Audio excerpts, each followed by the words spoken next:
네, 오늘은 시편 18편 두 번째 시간입니다.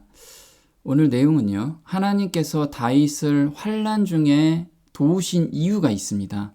우리가 다윗과 같은 경험 속으로 들어가지 않는다면 하나님께서 돕고 싶어도 도울 수가 없는 상황이 되는데요. 다윗이 어떻게 했길래 하나님께서 도와주셨는지, 하나님께서 그 상황을 전적으로 주관하셨는지를 배우는 시간이 됐으면 좋겠습니다. 의를 강구하며 살 때 환난에서 승리를 주시는데 다윗은 이 경험 가운데서 항상 살았어요. 죄를 지었을 때도 불구하고 이 의를 간구하고 나서 하나님께서 주시는 승리 가운데 삶을 살았다라는 거죠. 시편 18편 구조가 지난 시간에 한번 저희가 간단히 봤습니다. 1절에서 3절까지는 다윗의 고백이었고요. 그리고 4절에서 6절까지는 고난이 올 때 부르짖었다라는 거죠. 하나님께 온전히 달려갔다라는 거고요. 7절에서 9절까지, 19절까지는 하나님께서 그 부르짖음에 응답을 하셔서 그 부르짖는 자들을 도우시는 그 하나님을 경험하게 됩니다. 그리고 20절에서 31절까지는 의를 따라 살 때 환난에서 이김을 주시는 하나님을 경험하게 됩니다. 32절에서 42절까지는 하나님의 이끄심에 대해서 찬양을 드리고 있어요. 43절에서 50절까지는 높여주심과 그 속에서 감사의 찬양을 드리고 있죠. 오늘 할 내용은요, 의를 따라 살 때 환난에서 이김을 주시는 그 하나님을 경험한 다윗을 우리가 공부해 보려고 합니다. 하나님께서 다윗을 도우신 이유에 대해서 체험적으로 설명을 한 시편 그 구조인데요. 20절에 공의로우신 하나님에 대해서 이야기를 하고 있습니다. 여호와께서 내 의를 따라 상 주시며 내 손의 깨끗함을 쫓아 갚으셨으니. 그래서 다윗은 하나님께서 나한테 상 주신 이유는 내 의를 따라서 상을 주셨다라고 합니다. 그리고 내 손이라는 건 행함이거든요. 내 행함의 깨끗함을 쫓아서 하나님께서 갚아 주셨다고 합니다. 그러면 내 의가 완전한 의여야만 하나님께서 상을 주시게 되겠죠. 그래서 30절, 31절에 다윗의 의는 곧 하나님께 온전히 피한 것을 의미하고 있어요. 그래서 30절에 하나님의 도는 완전하고 여호와의 말씀은 정미하니 저는 자기에게 피하는 모든 자의 방패시로다. 그래서 다윗은 내 의라고 이야기를 하고 있지만 그 의는 하나님께 온전히 피하는 마음이었어요. 그래서 하나님께서는 온전히 피하는 자를 내팽겨치지 않으신다라는 거예요. 그래서 다윗은 이 경험 가운데서 정말 하나님의 은혜를 깊이 느꼈던 거죠. 21절에서 28절까지는 도를 온전히 지켰다는 고백입니다. 자기가 내 의를 따라서 상 주셨는데 그 의가 무엇인지 설명하고 있어요. 그래서 이는 내가 여호와의 도를 지키고 악하게 내 하나님을 떠나지 아니하였으며 주께서 나의 등불을 켜시며 여호와 내 하나님이 내 흑암을 밝히시리이다. 그리고 29절에는 다윗이 이렇게 하나님께 온전히 의지하고 피한 결과 모든 적군을 하나님께서 이김을 주시는 그 경험 가운데서 이 노래를 불렀어요. 그래서 29절에 내가 주를 의뢰하고 적군에 달리며 내 하나님을 의지하고 담을 뛰어넘나이다. 그래서 오늘 우리가 공부할 내용은 정말 다윗이 자기의 의가 무엇인지, 그리고 그 의를 따라서 사는 삶은 하나님께서 온전한 승리를 우리한테 주신다는 그 경험 가운데 쓴 내용입니다. 다윗의 의는 무엇인가? 그래서 지금 내 의를 따라 상 주시며, 이 내용이 모세 오경에 나오는 613가지의 율법을 온전히 지켰다는 의미인가? 내 의로 내가 온전히 지켜서 그게 내 의가 됐는가? 또는 예수님의 의를 온전히 의지했다는 의미인가? 그래서 우리가 다윗은 이때 예수님이 아직 태어나지도 않으셨는데 예수님의 의를 항상 의지했다라는 거, 이게 조금 이상하죠. 그런데 사실 다윗은 예수님을 항상 의지했어요. 아직 오시지 않는 예수님을 어떻게 봤냐면 계시로 하나님께서 보여주셨어요. 마가복음 12장 36절에 다윗이 성령에 감동하여 친히 말하되 주께서 내 주께 이르시되, 여기서 앞에 주는 여호와 하나님이시고 내 주께, 이거는 예수님이세요. 주께서 내 주께 이르시되 내가 내 원수를 발 아래 둘 때까지 내 우편에 앉았으라 하셨도다 하였느니라. 다윗이 그리스도를 주라 하였은즉 어찌 그의 자손이 되겠느냐 하시더라. 백성이 즐겁게 듣더라. 그래서 다윗이 성령의 감동하심으로 계시를 받은 거예요. 그래서 다윗은 항상 예수님을 의지하면서 살았다라는 거죠. 근데 다윗만 그랬느냐?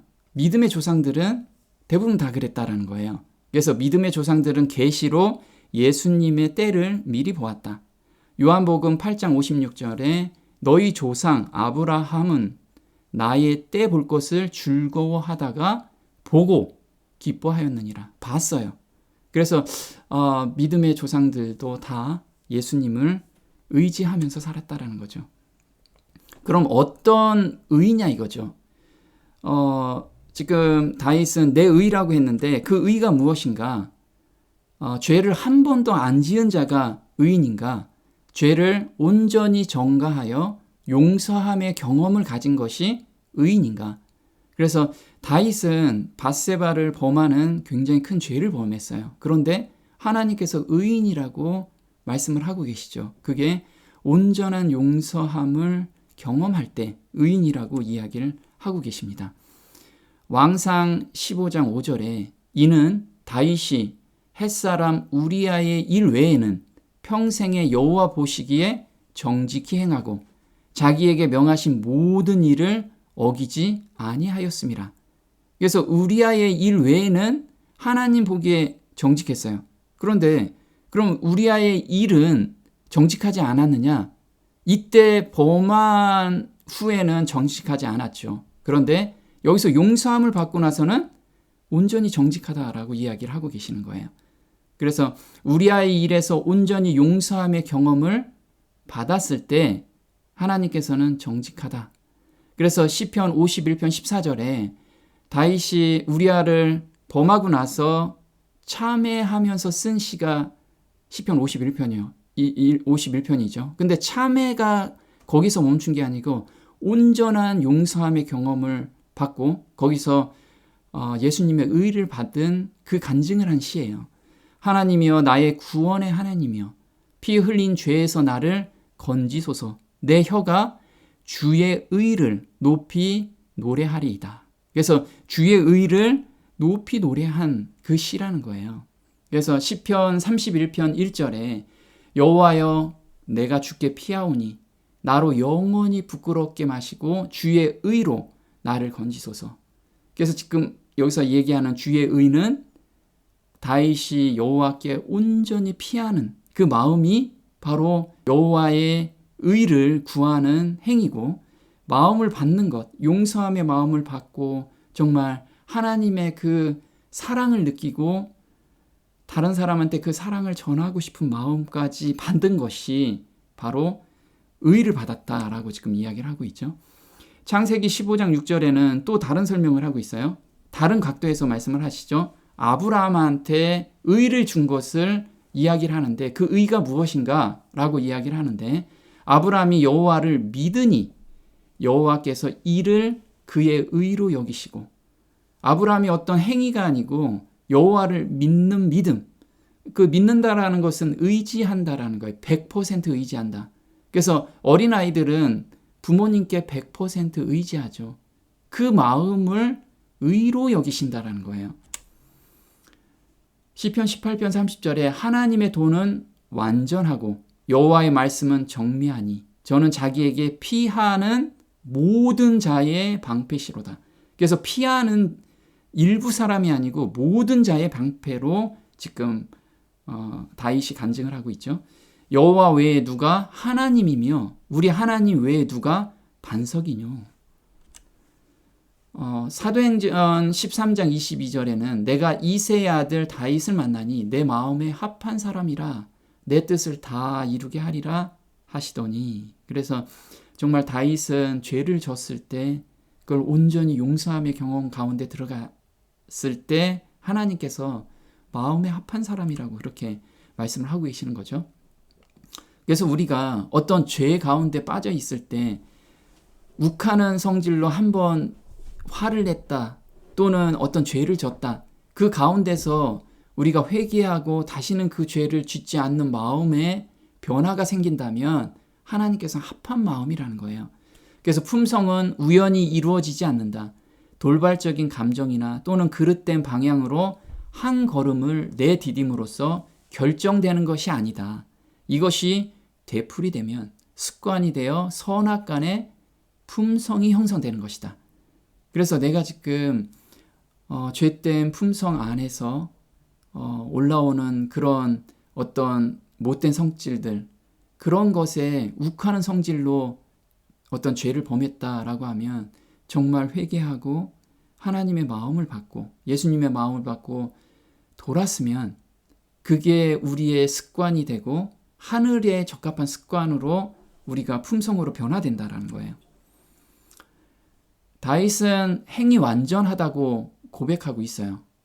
내 손의 깨끗함을 쫓아 갚으셨으니 하나님께서는 내가 행한 것을 쫓아서 갚아주셨다라고 지금 이야기를 하죠. 그래서 21절에서 24절까지 다윗은 내 손이 깨끗한 이유에 대해서 설명을 해요. 이는 내가 여호와의 도를 지키고 악하게 내 하나님을 떠나지 아니하였으며, 그래서 하나님의 도를 내가 항상 지켰다라는 거예요. 그리고 하나님을 떠나지 아니하였다. 그 모든 규례가 내 앞에 있고 내게서 그 율례를 버리지 아니하였음이로다. 내가 또한 그 앞에 완전하여 나의 죄악에서 스스로 지켰나니 그러므로 여호와께서 내 의를 따라 갚으시되 그 목전에 내 손에 깨끗한 대로 내게 갚으셨도다.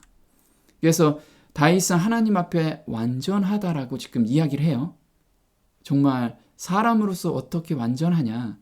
시편 119편 1절에는 행이 완전하여 여호와의 법에 행하는 자가 복이 있으며, 그래서 하나님 앞에 정말 완전히 행할 수 있다라는 거예요.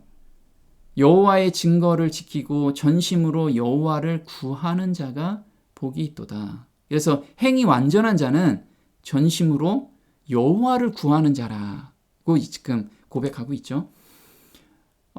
다윗은 제사 제도에서 그 성소 제도에서 완전함을 발견했어요. 우리도 여기서 이 완전함을 발견해야 돼요.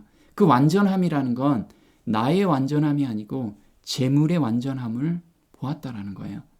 그래서 레위기 4장 23절에 그 범한 죄에 깨우침을 받거든 그는 흠 없는 수염소를 제물로 가져다가 그 수염소의 머리에 안수하고 여호와 앞 번제 희생을 잡는 곳에서 잡을지니 이는 속죄제라. 그래서 죄인이 나 완전합니다 이렇게 이야기할 수 있는 사람이 없죠. 그런데 그 죄를 흠 없는 제물에 안수를 하면 하나님께서는 그 흠 없는 제물을 보시고 완전하다라고 우리를 말씀하고 계시는 거예요. 고대 이스라엘 시대에 대제사장에게 가져온 희생 제물들은 심장이 건강한지 어떤지를 알아보기 위하여 그 고기를 잘라서 등뼈 있는 곳을 열어보았다고 한다. 그와 같이 오늘날 우리들이 가져오는 제물들도 우리의 크신 대제사장의 꿰뚫어 보시는 눈앞에 놓여 있다. 사람들이 가져오는 모든 제물들이 하나님께 드려질 만한 가치가 있는지 없는지를 시험하기 위하여 그것들을 열어보시고 검열하신다. 그래서 내가 지금 가져온 제물이 하나님이 받으실 만한 것인지 항상 우리 검열하고 계신대요. 정말 두려운 얘기죠. 그래서 모든 제물들이 하나님께 드려질 만한 가치, 이 가치가 무엇인지 다윗은 시편 51편 16절에 이야기를 하고 있어요. 주는 제사를 즐겨 아니하시나니 그렇지 않으면 내가 드렸을 것이라. 주는 번제를 기뻐 아니하시나이다. 하나님의 구하시는 제사는 상한 심령이라. 하나님이여 상하고 통회하는 마음을 주께서 멸시치 아니하시리이다.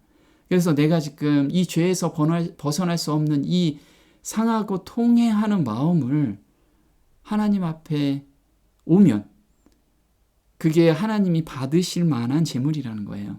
그럼 거기에서 예수님께서 그 마음을 받으시고 예수님께 모든 것이 전가돼서 하나님께서는 우리를 보시지 않고 예수님의 그 온전함을 보신다는 거죠. 자, 왜 흠없는 제물을 가지고 오라고 했는지 레위기 1장 4절에 그가 번제물의 머리에 안수할지니 그리하면 연락되어 그를 위하여 속죄가 될 것이라. 그는 여호와 앞에서 그 수송아지를 잡을 것이요. 여기서 지금 어떤 행위를 하라고 하냐면 흠없는 제물에 머리에 안수를 하래요. 그럼 연락한다라는 것은 하나님께서 그걸 다 받으신다는 거죠. 그러면 머리에 안수하다, 안수라는 그 단어가 샤마크라고 하는데요. 자신의 체중을 실어 기대다라는 뜻이에요. 우리가 재물을 가져오면 재물 머리에 그냥 손만 얹는 게 아니고 발 뒤꿈치를 들게 되면 체중이 그 재물 위에 눌리게 되죠.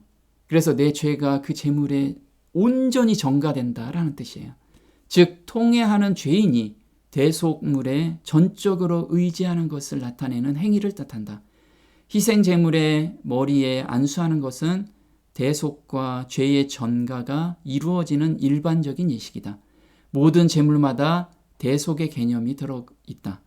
제물이 인간 죄인을 대신한다. 그래서 하나님께서는 하나님의 진노는 죄에 대해서 진노를 하세요. 그 진노를 이 제물에 온전히 진노를 다 퍼부시기 때문에 더 이상 퍼부실 게 없는 거예요. 그 죄인한테. 전가된 죄인은 더 이상 퍼부실 그런 진노가 없으신 거예요. 그래서 진노를 주고 싶어도 줄 수가 없는 그런 내용이라는 거죠. 그래서 지금 이렇게 안수하고 제물에다가 죄를 전가합니다. 그래서 지금 내 죄를 제물에다 전가하고 흠이 없는 그 의를 나한테 전가를 저는 받게 돼요. 그런데 만약에 제물에 흠이 있다라고 하면 전가 받을 때 그 흠이 나한테 들어오기 때문에 그래서 제물이 흠이 없어야 돼요. 그래서 흠이 없는 분이 계시죠. 히브리서 9장 14절에 하물며 영원하신 성령으로 말미암아 흠 없는 자기를 하나님께 드린 그리스도의 피가 어찌 너희 양심으로 죽은 행실에서 깨끗하게 하고 살아계신 하나님을 섬기게 못하겠느냐. 그래서 흠 없는 예수님의 피, 그 피가 한 번만 내가 용서받았죠. 그리고 다시 죄를 지을 수 있게 할 수 있냐 이거죠. 예수님의 그 피의 능력은 죄에서 온전히 돌아서게 할 수 있는 그 능력이 된다라는 거예요. 정말 우리가 이걸 믿기만 한다면. 다윗은 지금까지 도우신 하나님께서 앞으로도 도와주실 것을 확신했어요. 그래서 시편 18편 26절에 깨끗한 자에게는 주의 깨끗하심을 보이시며 사특한 자에게는 주의 거스리심을 보이시리니 주께서 곤고한 백성은 구원하시고 교만한 눈은 낮추시리이다. 주께서 나의 등불을 켜시며 여호와 내 하나님이 내 흑암을 밝히시리이다. 그래서 깨끗한 자, 여기가 원어로는 나바르라고 하는데요. 분리시키다라는 뜻이에요. 분리시키다. 그래서 하나님 앞에 깨끗하다라는, 내가 온전히 깨끗한 자라고 고백할 수 있는 것은 분리된 자가 깨끗한 자라는 거예요. 우리가 다른 말로는 거룩한 자라고 얘기하죠. 자신을 세속으로부터 분리시켜 날마다 그 순수함을 유지하는 자를 가리킨다. 야고보서 1장 27절에 하나님 아버지 앞에서 정결하고 더러움이 없는 경건은 곧 고아와 과부를 그 환난 중에 돌아보고 또 자기를 지켜 새 속에 물들지 아니하는 이것이니라. 그래서 우리가 죄된 욕망이나 세상을 좋아하는 마음이 있죠. 이것은 내 힘으로 극복할 수 없어요. 누구를 미워하거나 시기하는 마음도. 그렇다면 이걸 예수님께 온전히 전가하라는 거예요. 그러면 그 마음을 예수님이 온전히 바꿔주신다는 거예요. 그게 아까 제사제도에서 제물에 내 죄를 온전히 전가시키라는 거예요. 그것을 우리한테 계속해서 말씀을 해주고 계시죠. 자, 밝히시리다가 미래 완료형이에요. 이거는 미래성, 계속성의 의미를 지니고 있다. 다윗은 지금까지의 경험에 비추어 자신이 하나님 앞에서 의를 행하는 한 하나님께서 앞으로도 자기의 편이 되어 주셔서 그의 모든 고통을 물리쳐 주실 것을 확신하고 있다. 그래서 자기 죄를 매 순간 전가하는 것이 의로운 행위라고 말씀을 드렸습니다. 그런 상태에서 계속 있다라고 하면 모든 환난에서 이김을 주시는 하나님을 확신했다라는 거예요. 사무엘상 7장 12절에 사무엘도 이런 고백을 하죠. 여호와께서 여기까지 우리를 도우셨다 하고 그 이름을 에베네셀이라 하니라. 근데 여기서 끝난 게 아니고 13절에 여호와의 손이 사무엘에 사는 날 동안에 블레셋 사람을 막으심에. 그래서 사무엘은 정말 하나님께서 자기를 여기까지 도와주신 것을 기억하고 감사를 했어요. 그런데 앞으로도 도와주실 그 믿음 가운데서 살았으므로 하나님께서 그걸 보여주신 거예요. 그 믿음에 응답을 해주신 거예요. 그래서 사무엘이 사는 날 동안에 블레셋 사람을 막아주신 것을 이렇게 글로 우리한테 전달해주고 계신 거죠. 모든 전쟁에서 승리한 비결이 있습니다. 이게 29절에 내가 주를 의뢰하고 적군에 달리며. 그래서 다윗은 하나님을 의뢰하고 적군을 물리치러 달려갔다라는 거예요. 내 하나님을 의지하고 담을 뛰어넘나이다. 적군의 마지막 그 성벽까지도 뛰어넘었다라는 거예요. 누구를 의지해서? 하나님을 의지해서요. 그래서 주를 의뢰한다라는 것, 이게 다윗은 사무엘상 17장 45절에 다윗이 블레셋 사람에게 이르되 너는 칼과 창과 단창으로 내게 오거니와 나는 만군의 여호와의 이름 곧 내가 모욕하는 이스라엘 군대의 하나님의 이름으로 내게 가노라.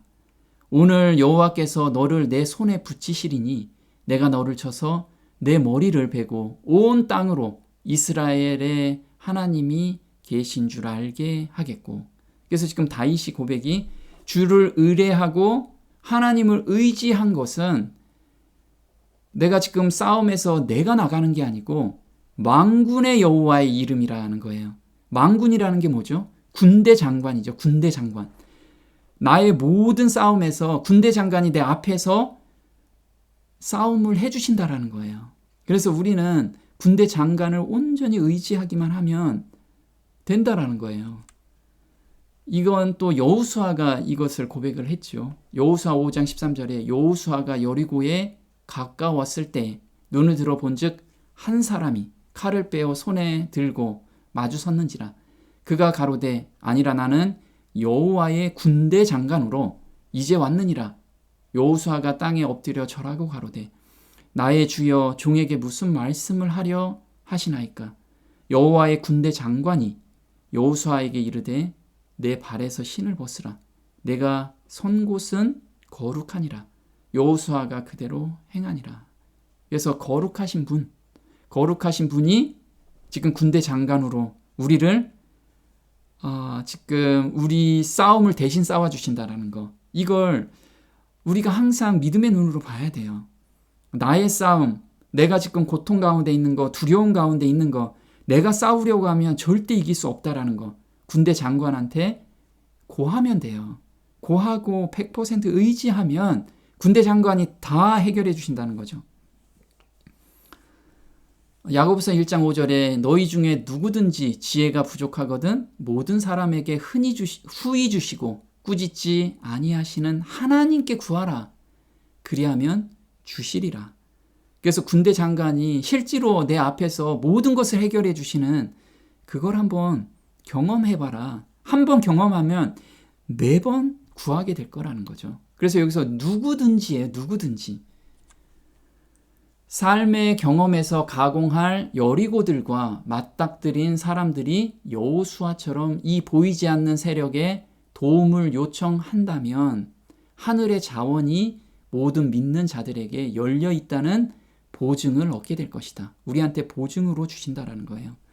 여호수아는 자신이 히브리 군대의 선두에 홀로 서 있지 않을 것이라는 보증을 받았다. 군대 장관으로서 여호와가 친히 진두지휘하고 대열을 정비하며 명령을 내릴 것이다. 지금 이게 우리한테 보이시나요? 매 삶 속에서 진짜 저 대신 싸워주시는 여호와의 군대 장관, 이것을 한번 우리가 기억하며 사는 삶이 됐으면 좋겠습니다. 자, 말씀을 믿고 따르는 자에게 강한 방패가 되어 주신다. 30절에 하나님의 길은 온전하고 주의 말씀에는 한 점 흠조차 없으시니 주께서는 자신을 신뢰하여 자신께 피하는 모든 이들에게 강한 방패가 되어 주십니다. 쉬운 말 성경인데요. 하나님의 말씀은 한 점 오차도 없으시잖아요. 그러면 우리가 그 약속을 믿고 따라가면 나에게 정말 강한 방패로 그게 방패가 된다라는 거죠. 그래서 신뢰한다라는 거. 다윗은 이 신뢰한다라는 것이 하나님의 말씀이 너무 자기 삶 속에서 매 순간 살아계셨어요. 말씀이 살아계셨다라는 거예요. 그래서 시편 19편에는 이 살아있는 말씀을 자기가 의지하는 그 즐거움이 어떤 건지 그걸 찬양한 시라는 거죠. 내가 주께 범죄치 아니하려 하여 주의 말씀을 내 마음에 두었나이다. 그래서 범죄치 아니하려면 살아있는 말씀을 내가 쥐고 가라는 거예요. 주의 말씀의 맛이 내게 어찌 그리 단지요. 내 입에 꿀보다 더 다나이다. 주의 말씀은 내 발의 등이요 내 길의 빛이니이다. 주의 말씀이 심히 정미함으로 주의 종이 이를 사랑하나이다. 내가 새벽 전에 부르짖으며 주의 말씀을 바라싸우며 주의 말씀을 묵상하려고 내 눈이 야경이 깊기 전에 깨었나이다. 그래서 새벽이나 밤이나 항상 말씀을 정말 묵상하면서 살아있는 그 말씀을 경험하게 된 거예요. 요한복음 1장 14절에 이 말씀이 우리 안에 와 계시죠. 그래서 말씀이 육신이 되어 우리 가운데 거하심에 우리가 그 영광을 보니 아버지의 독생자의 영광이요 은혜와 진리가 충만하더라. 우리가 이 말씀의 정말 능력을, 말씀의 사랑을 매 순간 우리가 경험한다면 얼마나 정말 찬양이 절로 나오죠. 그리고 이 말씀이 내 입에 얼마나 단지 꿀보다 더 단 그 경험 가운데 우리가 들어갔으면 좋겠습니다. 한번 우리가 질문을 한번 해보겠습니다. 말씀이 예수님의 음성임을 우리가 믿고 있나요? 정말 살아계신다라는 것을 믿고 있는가? 그렇다면 왜 근심하고 걱정하고 순종하지 않는가? 내가 지금 근심 걱정 안에 있다면 말씀이 살아있다라는 것을 내가 지금 믿지 않다라는 것을 반증하고 있는 거죠. 그래서 이 두 가지가 있는 거예요. 내가 지금 걱정하고 근심하고 순종하지 않는 것은 믿고 있지 않거나 예수님의 의를 경험하지 못했거나 둘 중에 하나라는 거예요. 둘 다일 수도 있겠죠. 그렇다면 내 상태를 보고 오늘 예수님의 의를 달라고 그 경험 가운데 들어갈 수 있도록 매달려야 돼요. 만약 믿고 있지 않다라고 하면 그 믿음을 어떻게 달라고 기도해야 되냐면 우리가 정노의 계단 1장부터 6장까지 다시 한번 읽어보면서 하나님의 사랑부터 시작해서 나의 죄를 어떻게 드려야 되는지를 명확하게 깨달아야 돼요. 단순하게 믿음 주세요 한다고 믿음 주지 않아요. 하나님은 정말 과학적인 분이십니다. 우리가 정말 그 계단을 밟아갈 때 온전한 믿음 안에 설 수가 있어요. 오늘 그런 성도가 되기를 간절히 바랍니다. 오늘 여기까지 하겠습니다.